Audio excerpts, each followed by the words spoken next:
Salam əziz şagirdlər. İndi isə 2 dənə məntiq sualının izahına baxaq. Məntiq bildiyiniz kimi araşdıranda çox qarışıq gəlsə də həlləri çox sadədir.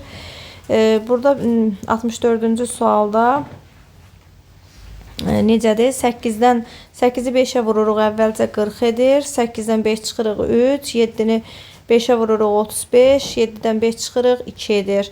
Bu qaydada davam edir. İndi sonuncu 4-cü qrupda 6'nı 2'ye vururuq 12, 6'dan 2 çıxırıq 4 edir. Bu da bizə A variantını verir.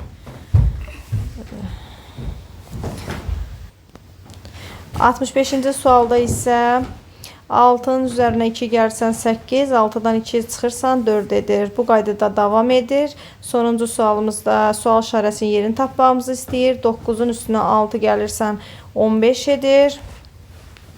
9'dan 6 çıxırsan 3. Bu da bizə verir C variantını.